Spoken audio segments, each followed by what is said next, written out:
Hello everyone and welcome to Magical Me. I'm Jamie Mendez and this is my Moonday Oracle reading of insight for the week ahead, which will be the week of March 2nd, 2026. But the way that I set the intention for these readings is that they work in divine timing, which means that it doesn't matter when you find yourself watching this reading, that there will be something of resonance for you at that time in your life. So what that means is if you find yourself watching here on the replay weeks or months from now, it really honestly does not matter. You are here exactly when you were meant to receive this wisdom that's coming forward.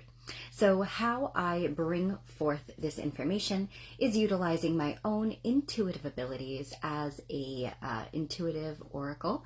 And I also work with tarot or oracle cards, whatever it is that I feel drawn to work with each week, and ask for divine guidance from the highest and greatest source of love the greatest source of love for us all as a collective.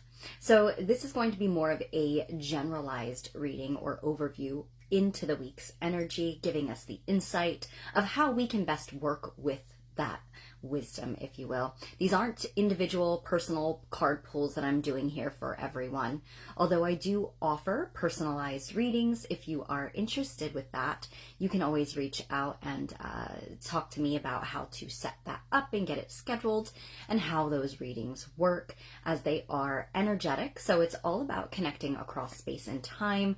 We do not need to be in person to do these readings, just as I am doing this reading here today. So before I go any further, I just want to make sure that everybody can hear me okay, that you can see me okay. So if you are tuning in, just let me know how the quality of sound is or the video.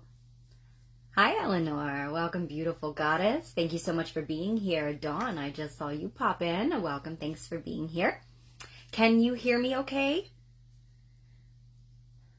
Just want to make sure before I keep going forward, as we are in Mercury retrograde, folks, and I don't know about you, but I have noticed it, as have others in my circle that have had the unfortunate circumstances of Mercury running amok on quite a lot of technological devices, or even in regards to like communication.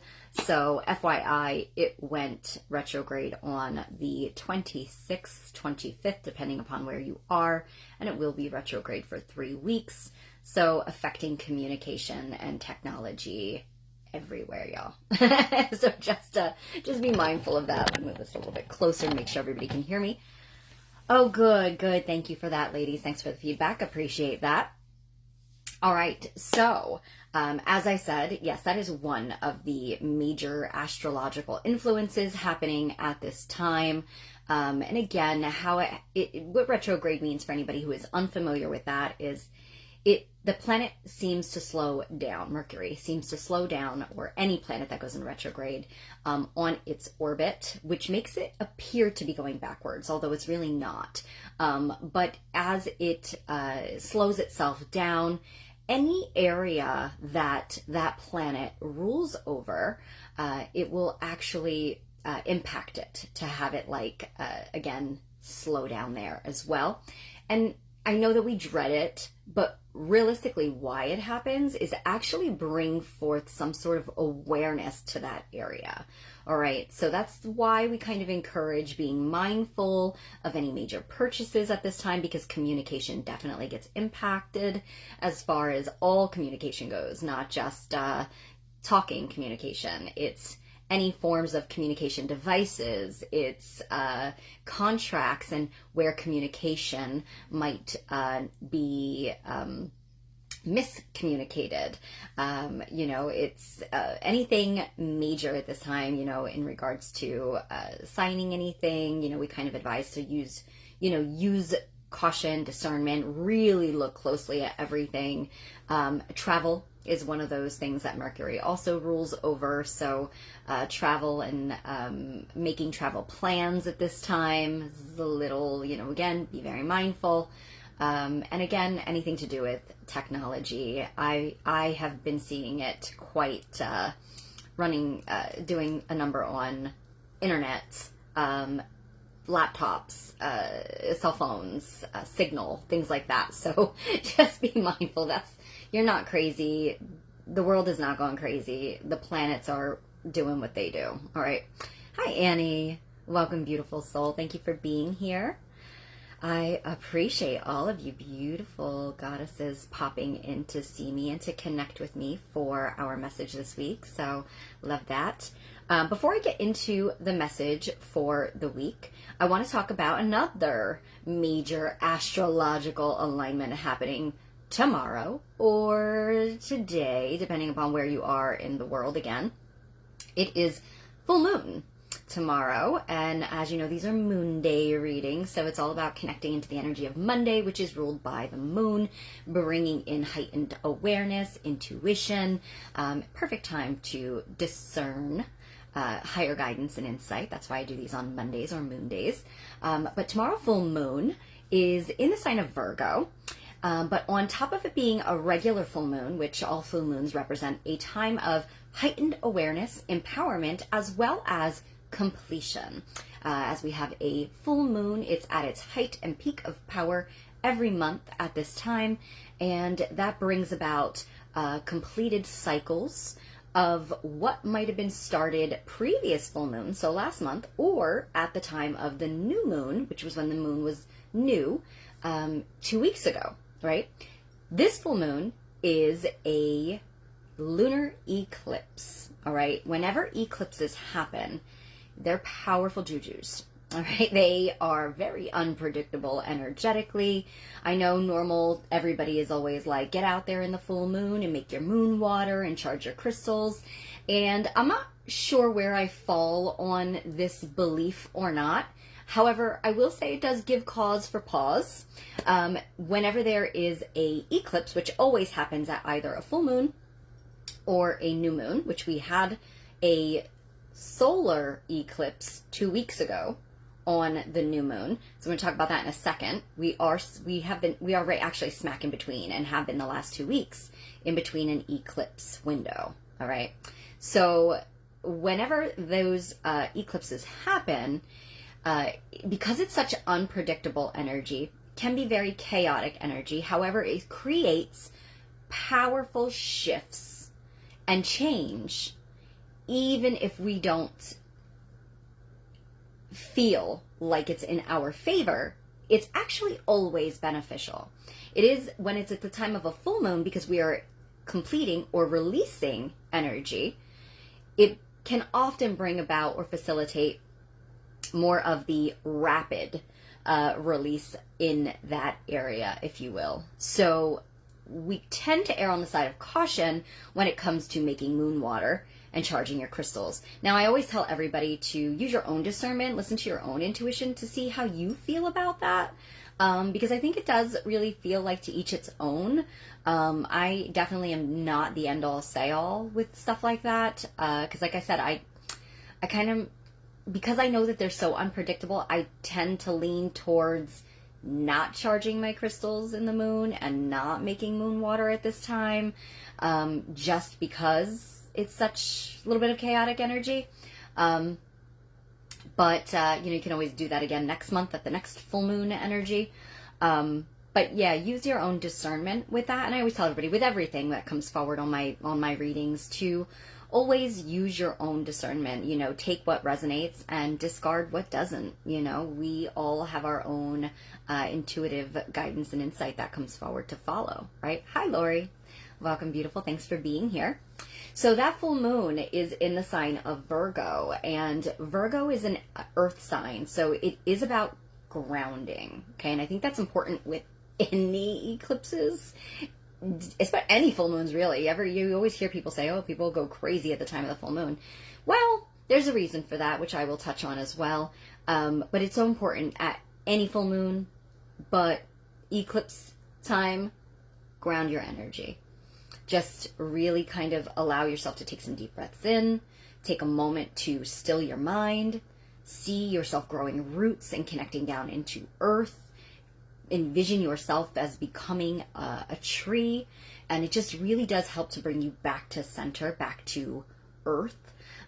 Because the energy can be a little bit and feel a little bit chaotic, especially because, like I said, the moon tends to, because it's connected to water, and that water is connected to all of our emotions, it tends to bring up what is hidden beneath the surface up to the surface, not to punish us or make us crazy, but to have us be aware, to bring it to our awareness that this is what needs to come up to be acknowledged, so you can process it and release it. Okay, so that's important. You might be feeling some things at this time, especially because of Virgo being that grounded, more practical earth sign.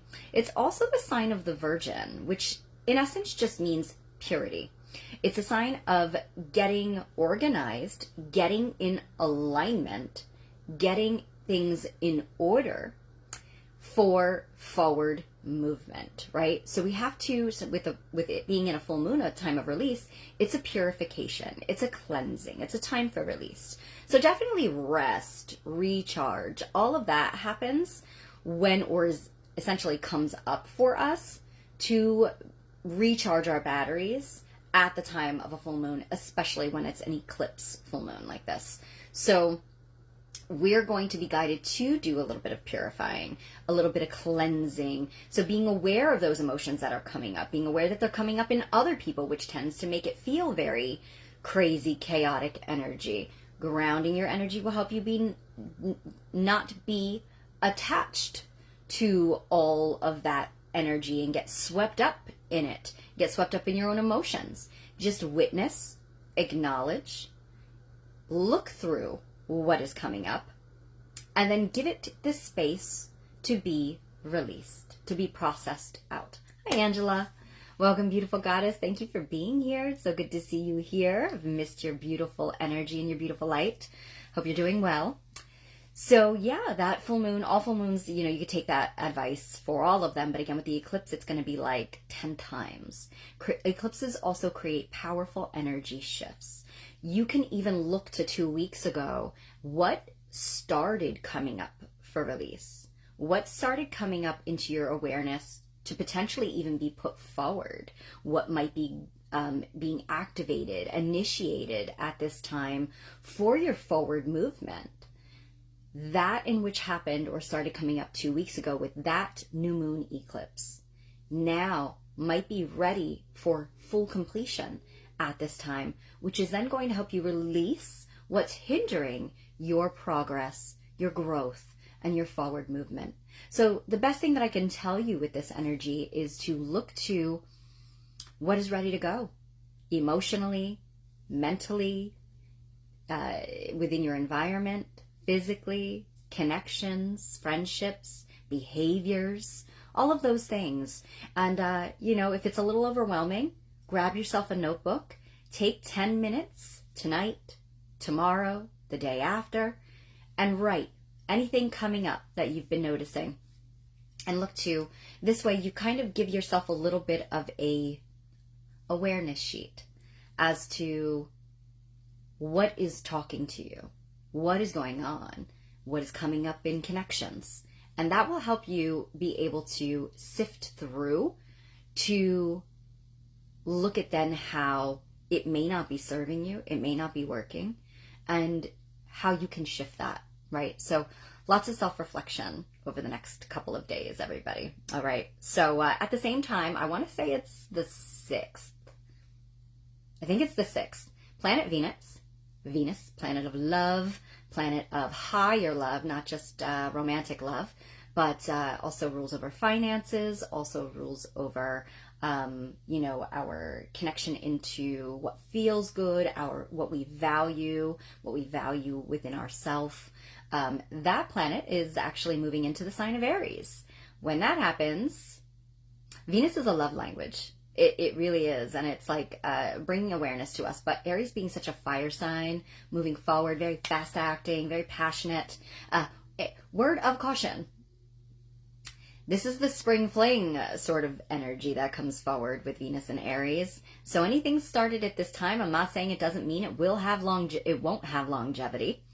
But just be aware that passions are hot and high at this time. So not everything started under a Venus and Aries will be long lasting. But it can be if you practice the pause. Take a step back and don't get too swept up in that momentum, lest it burn out as fast as it started to burn. Okay, so just keep that in mind. Venus will be in Aries for about 3 weeks to a month before it shifts out into another sign. All right, so I hope that helps everybody as you move through the energy of this week. Let's get into our reading. Hello, Bridget. Welcome, gorgeous goddess. Thanks for being here with me. Good to have your energy here with us. All right, so because of all of this moon magic happening, we have got, I'm working with the Queen of Moon, or Queen of the Moon, Oracle by Stacey DeMarco. All right, so let's just take a second, excuse me, to just quick ground our energy and get ready to open ourselves to receive divine guidance, okay? All right, so I hope this doesn't sound too crazy loud on the other end, but I've got my little magical angelic tuning forks here. So just going to ask you to just take a second to step back. This is also very grounding your energy. So at the very least, in trying to ground your energy this week, you can also do this. Hello, Anna Marie. Welcome. Thanks for being here as well. All right. So taking a nice deep breath in through our nose and hold and release the breath, blowing the breath out of your mouth, releasing all excess energy, any chaotic energy that does not serve you, and just beginning to relax your body, softening your back, softening your shoulders, unclenching your jaw, taking another deep breath in.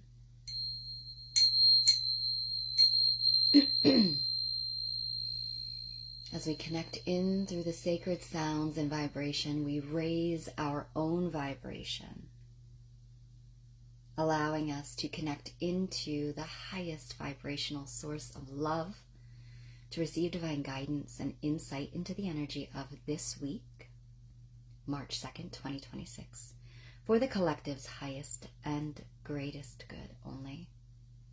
One more time, take a nice deep breath in.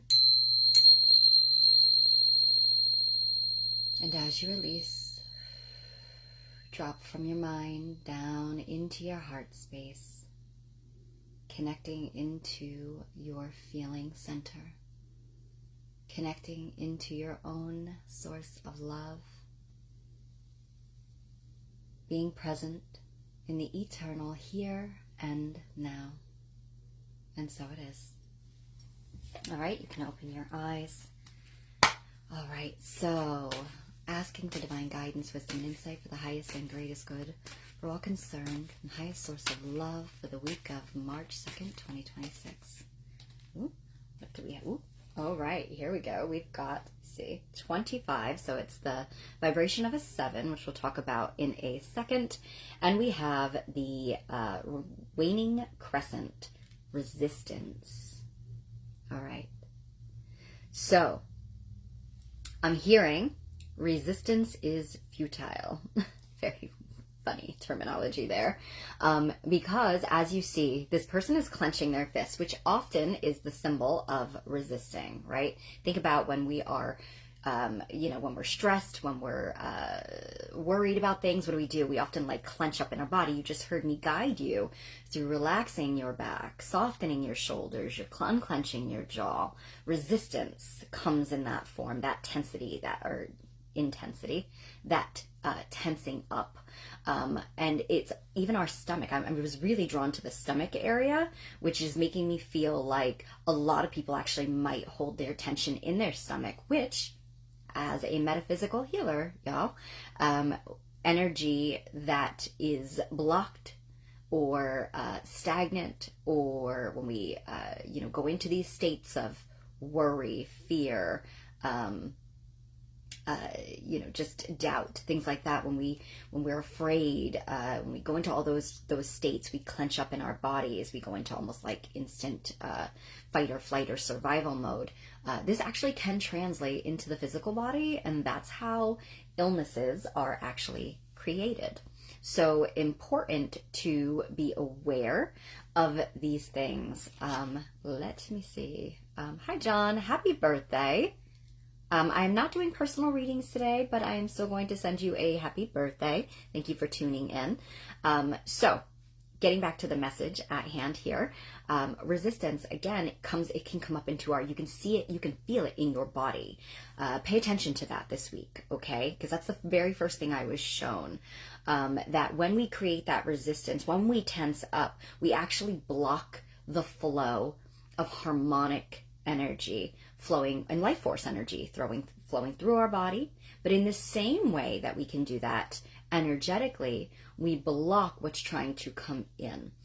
You heard me speak about the full moon eclipse this week and how it's a time of releasing, letting go. So the word I'm going to give you here is surrender. It's important to surrender to what isn't working, to letting go, to allowing for purification of your situations, of your life, of your emotions to happen. And sometimes I know that it's not desired, but again, when it's surrendering to divine flow, we can allow things to flow out of our lives, which is going to create the space for what is meant to flow in. And with eclipse energy, I'm actually hearing that it's happening with or without our permission. We can either create stagnant energy, make it a difficult process, or we can open ourselves to what wants to grow. I think it was last week's message we spoke about gardens and forests, right?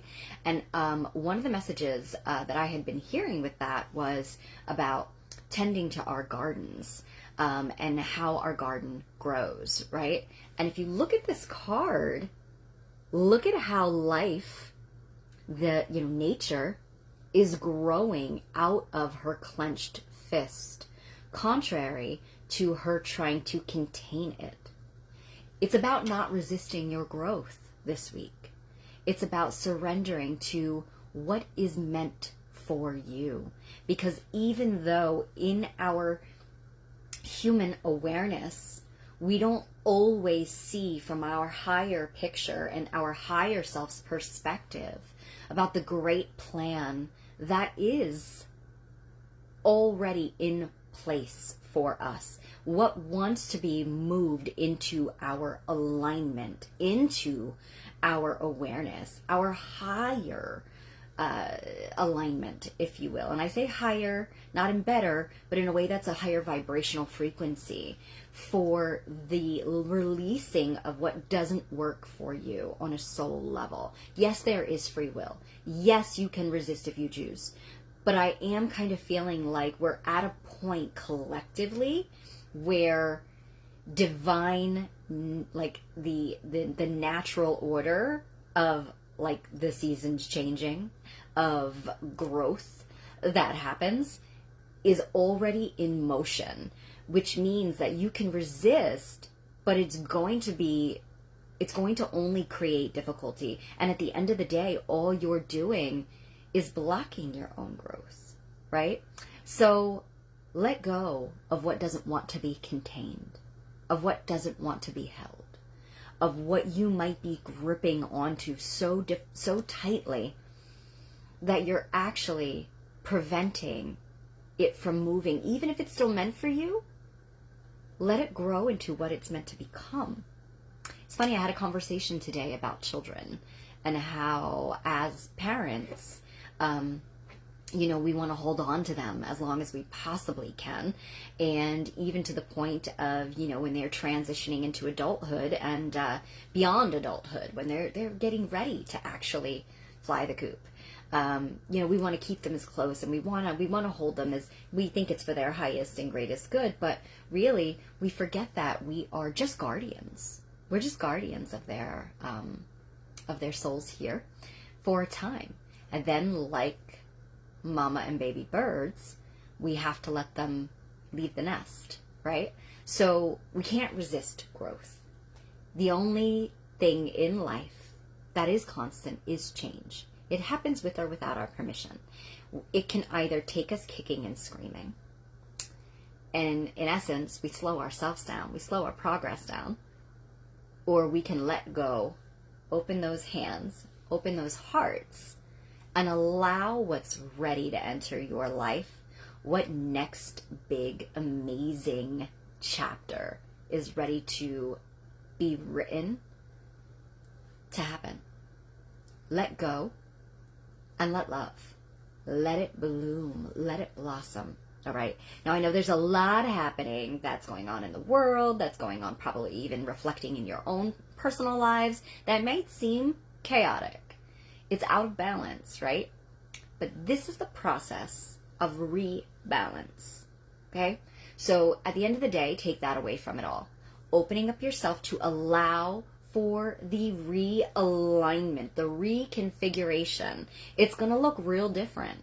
So if you keep trying to hold on to the old story, it's at some point just not going to make sense anymore, because energetically, consciously, vibrationally, you're not staying there.